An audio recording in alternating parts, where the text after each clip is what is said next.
la semaine dernière, pour se remettre dans le contexte, l'apôtre Paul et son compagnon Silas étaient partis en voyage missionnaire et ils étaient suivis par une femme qui était possédée d'un mauvais esprit, mais qui marchait derrière les deux hommes, les deux missionnaires, et elle criait, « Ces hommes-là vous annoncent le salut !» Elle disait de vraies choses tout en les suivant.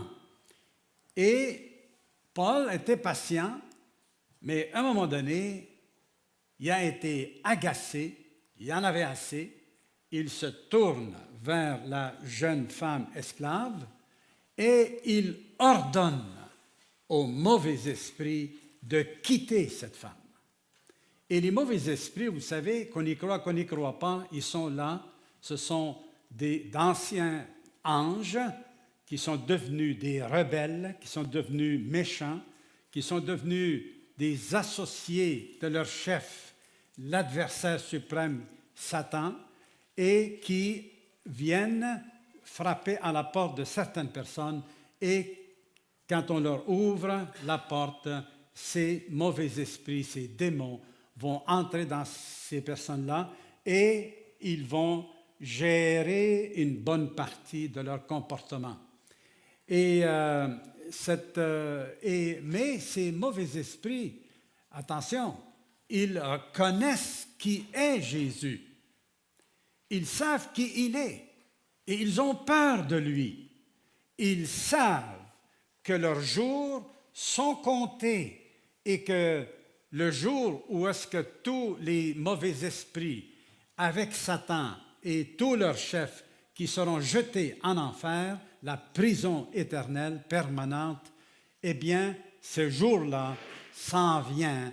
Et quand Jésus est venu pour chasser les démons d'un homme qui s'appelle le Gadarénien, dans la région de Gadari, alors les mauvais esprits ont dit à Jésus, « On sait qui tu es le Fils de Dieu. Pourquoi tu viens nous chasser avant ton temps, avant notre temps? » Et finalement, Jésus les a chassés. Ils sont allés dans les pourceaux et les pourceaux sont tombés en bas de la falaise. Alors, Paul, donc, dans un mouvement il était pas en colère, mais il était pas frustré encore, mais il était mécontent d'avoir ces gens, cette femme-là, les suivre, parce qu'en bout de ligne, le fait qu'elle disait vrai, ce qu'elle disait, ça pouvait donner l'impression qu'il y a une communion entre les mauvais esprits et entre Jésus.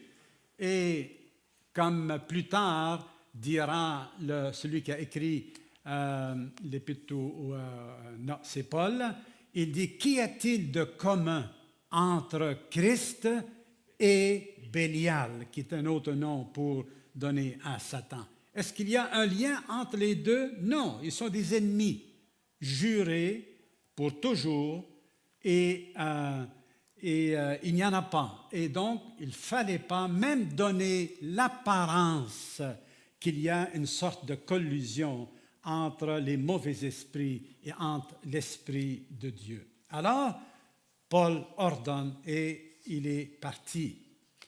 Et en le faisant, évidemment, ça a eu un impact. La liberté qu'ils avaient de prêcher l'Évangile, ils l'ont perdue parce que les maîtres de cette pauvre esclave se sont fâchés et ils ont dit « Tiens, on ne fait plus d'argent ». Ça a donné une claque à leurs affaires et ils se sont mis en colère. Ils ont réussi à sensibiliser la foule, mais pas parce qu'ils perdent de l'argent, mais parce qu'ils disent « Ces hommes-là, ils viennent nous enseigner des choses qui ne nous est pas permis à nous, des Romains, d'écouter. » Alors, c'est une sensibilité religieuse, ça a enflammé la foule, et la foule, conduite par ces hommes d'affaires, sont allés faire de la pression sur les représentants du système judiciaire, qui étaient les juges, qui devaient être impartiaux, les juges.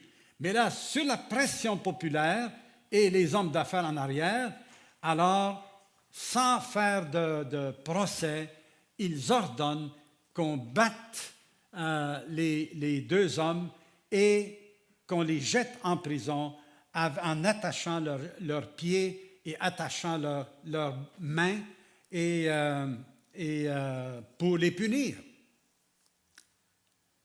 Au milieu de la nuit, les apôtres, Paul et Silas, ce qu'on apprend vers le verset 25, vers le milieu de la nuit, Paul et Silas priaient et chantaient les louanges de Dieu. Et les prisonniers les écoutaient. Je vois les matchs de hockey, vous autres aussi. Quand notre équipe, le Canadien, lorsqu'il gagne, quelle est la réaction de la foule?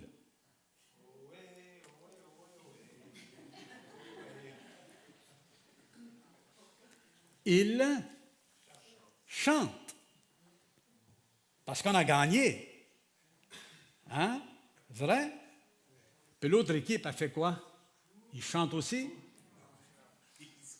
Est-ce que l'autre équipe chante? Qu'est-ce qu'ils font?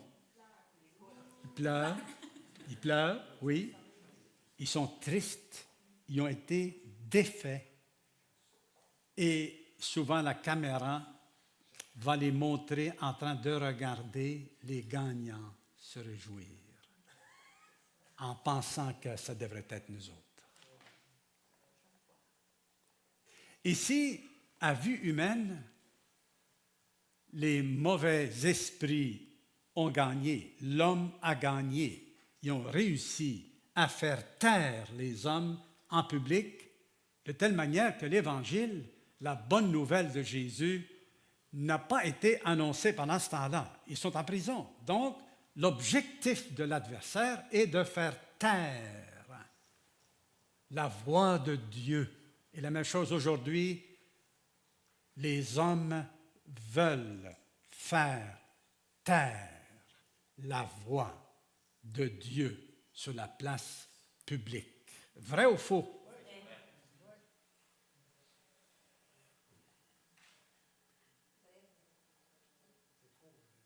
C'est comme si l'homme a le pouvoir sur Dieu. C'est lui qui donne la permission à Dieu de parler ou de se taire, et ils choisissent de le faire taire. L'homme ne veut rien savoir. Quand on fait la loi, on ne se pose pas la question, est-ce que c'est-tu Dieu, es-tu d'accord avec ça? On ne pose pas cette question-là. Quand M. Poutine a décidé d'attaquer l'Ukraine, il ne s'est pas posé la question, est-ce que ça fait-tu partie de la volonté de Dieu? Il a attaqué.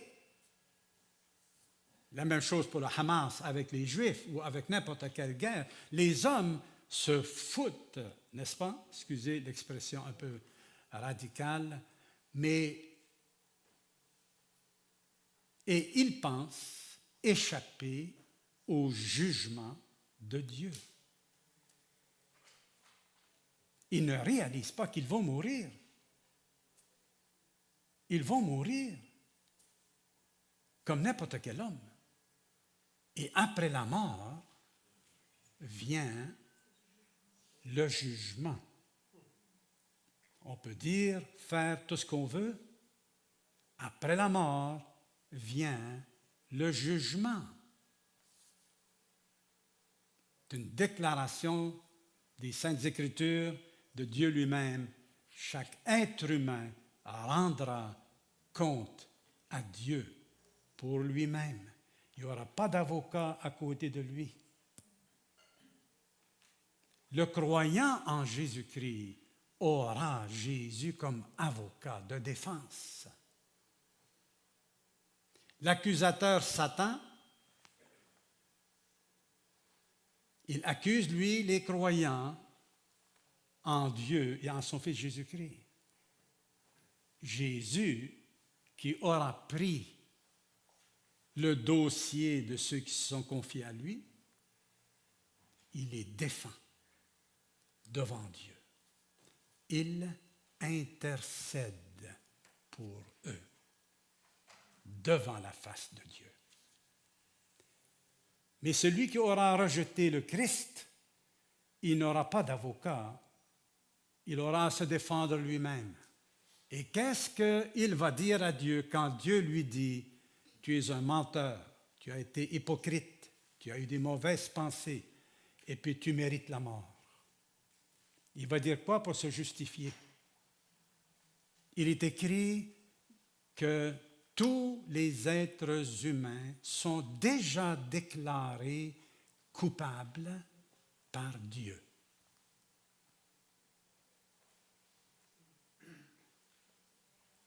Ce sera très facile pour Dieu de convaincre les hommes en ce qui concerne leur culpabilité. Très facile pour Dieu. Il y a juste à exposer leur mémoire, parce que la mémoire enregistre tout, même si on oublie, c'est enregistré. Dieu a juste à ouvrir la mémoire à chaque être humain pour qu'il puisse voir sa vie. Et ça va être les hommes eux-mêmes qui vont se condamner eux-mêmes. Parce que là, ils sont face à Dieu, le souverain juge. Et il est écrit, personne ne pourra s'échapper. Le jugement de Dieu est clair, est annoncé. D'ailleurs, Dieu a déjà donné une démonstration avec le déluge, comment l'humanité d'alors a été complètement jugée, condamnée. Et Sodome et Gomorrhe, le Seigneur Jésus donne aussi Sodome et Gomorrhe comme avertissement à l'humanité. Regardez qu'est-ce que j'ai fait dans le passé, je vais encore le faire dans l'avenir. Si vous ne me prenez pas au sérieux, je vous donne les avertissements. Si vous n'écoutez pas les avertissements, alors voici ce qui va vous arriver. Mais en attendant, entre les deux, ce que Dieu fait, le souverain juge,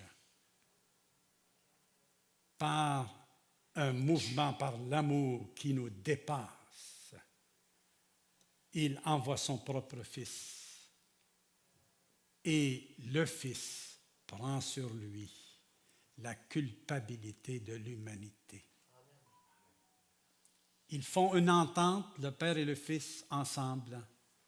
Le Père donne tous les pouvoirs à son Fils, carte blanche, pour juger l'humanité, pour sauver tous ceux qui croient en lui, pour ressusciter les morts, pour les transformer. Il donne tous les pouvoirs de vie et de mort à son Fils.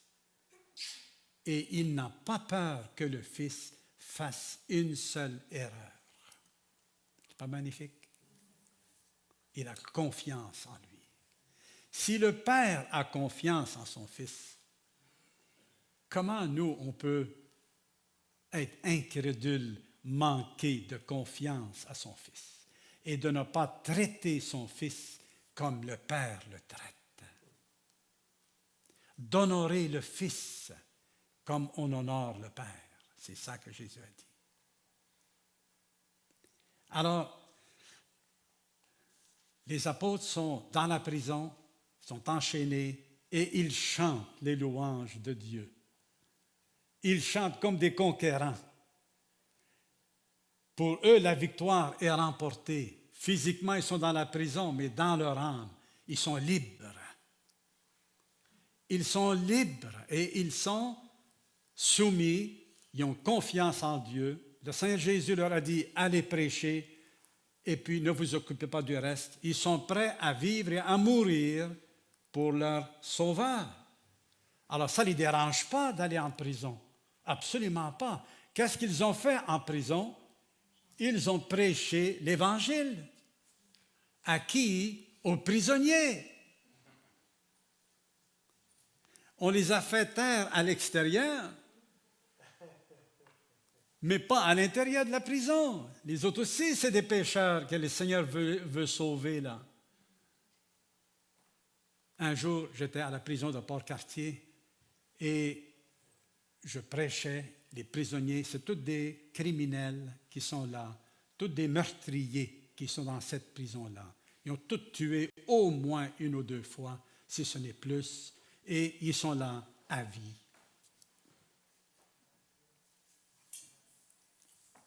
Et pourquoi je vais commencer à raconter, je suis en train d'oublier pourquoi. Eh là là. Oui, je prêchais aux prisonniers. Quel était mon point avec ce que je disais?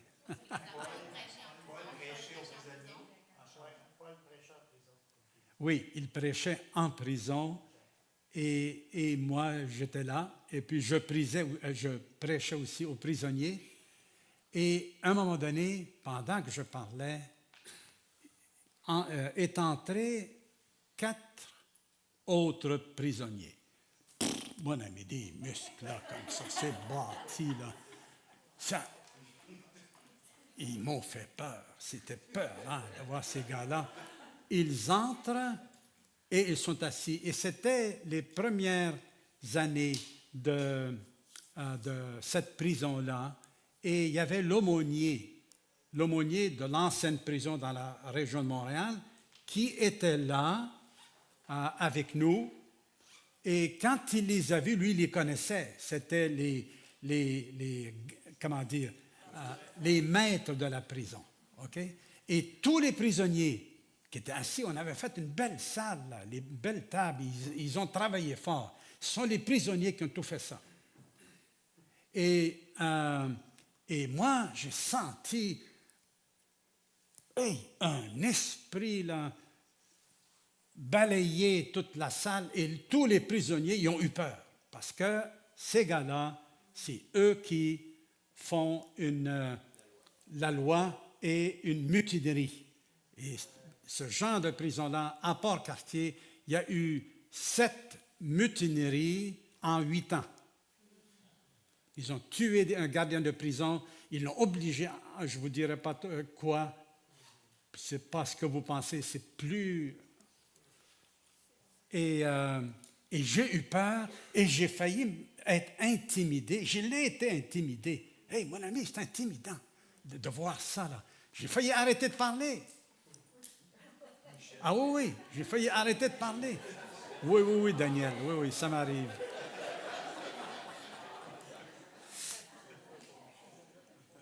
Et en un instant, c'était soit que j'arrêtais, mais l'Esprit de Dieu m'a donné le courage, vraiment en une seconde. Là.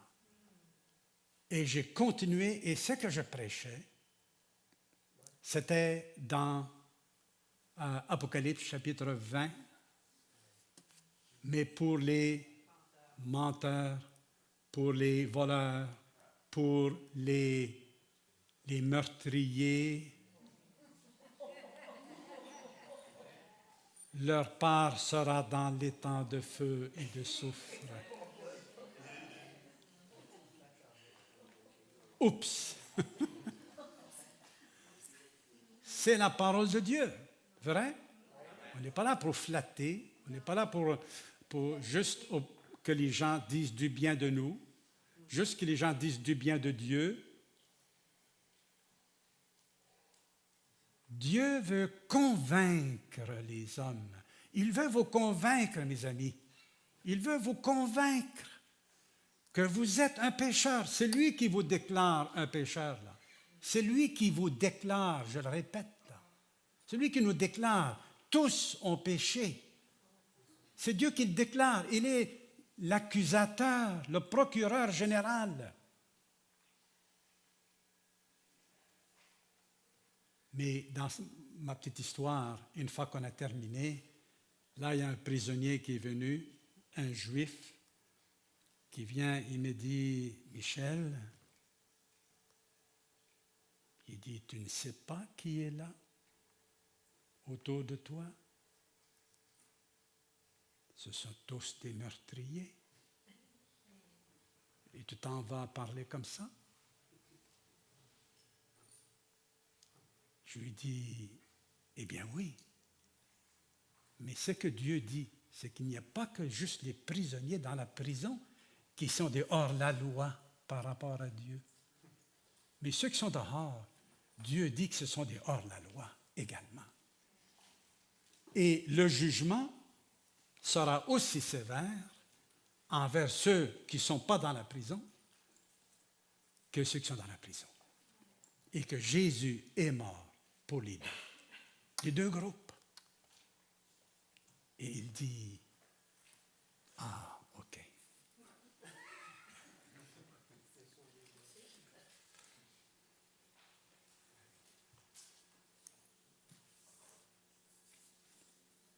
Le gardien de prison, il gardait les apôtres et il y a eu un tremblement de terre et ce tremblement de terre a fait ouvrir les portes de la prison et Paul et Silas ont été libres. Ils n'étaient plus attachés. Les portes sont ouvertes, les prisonniers sont libres de partir, mais personne n'est parti. Et personne n'a profité de la liberté qui était offerte là. Et ça a eu un tel impact sur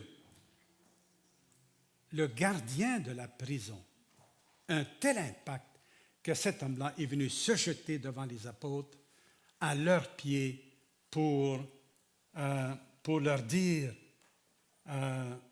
Seigneur, que faut-il que je fasse pour être sauvé? Cet homme-là, un Romain, un idolâtre, il a compris quelque part pourquoi les deux hommes sont là, c'est quoi leur message. Et ils se voyaient comme coupables, ils ont besoin de salut, ils ont besoin d'échapper au jugement de Dieu. Ce Dieu qui fait un tremblement de terre comme ça, de voir ces deux hommes-là chanter alors qu'ils devraient se plaindre, maudire leur Dieu parce qu'il ne les a pas protégés. Au contraire, ils le chantent, alors ça a eu un impact sur les prisonniers, mais aussi sur cet homme-là, et qui demande, qu'est-ce qu'il faut que je fasse pour être sauvé? C'est la question que tu dois te poser toi aussi. C'est la question que Paul a demandé à Jésus lorsqu'il lui a apparu. « Seigneur, que veux-tu que je fasse? » C'est la même chose dans le chapitre 2 du livre des Actes, là, la grande foule que quand Pierre leur a prêché la bonne nouvelle de Jésus, qu'est-ce qu'ils ont dit? Qu'est-ce qu'on doit faire?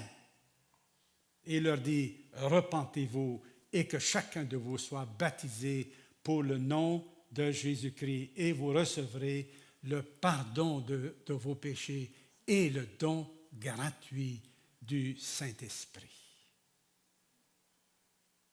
Et cet homme-là, les apôtres, ils ne lui ont pas tout dit ça. Là, ils lui ont dit quoi? Si quelqu'un vous demande, crois au Seigneur Jésus. Non, si quelqu'un vous demande, qu'est-ce qu'il faut que je fasse pour être sauvé? Une réponse simple, directe, qui résume le tout. Les apôtres ont dit, crois au Seigneur Jésus et tu seras sauvé, toi et ta famille. Qu'est-ce qu'il faut que je fasse pour être sauvé? Et tu seras sauvé, toi et ta famille. Si on n'obéit pas à cet ordre de Jésus, la colère de Dieu, le jugement de Dieu demeure sur nous. C'est Dieu qui dit ça. C'est Jésus qui dit ça.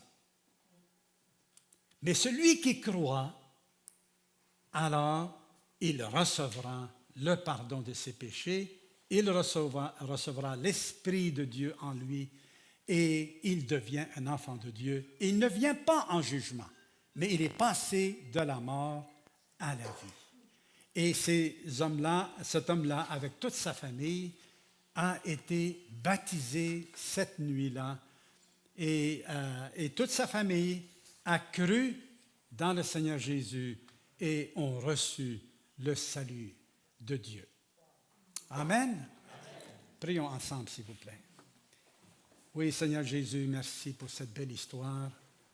Cette belle histoire, oui. Merci pour le courage qui nous inspire, nous aussi, comme croyants, à suivre leur exemple. Seigneur, pardonne-nous la peur que nous avons des hommes, la peur que nous avons de témoigner de toi. Pardon, Seigneur, et donne-nous le courage et la force au contraire, de t'annoncer. C'est toi qui prends les décisions finales.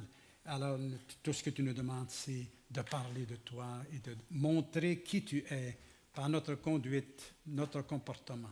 Merci pour toutes les personnes qui sont ici. Seigneur, accomplis ta volonté dans leur vie et que ceux qui secrètement te demandent qu'est-ce qu'il faut que je fasse, Seigneur, convainc-les de croire en toi, de se repentir de leurs péchés et de mettre leur foi en toi pour les sauver de ton jugement. Amen.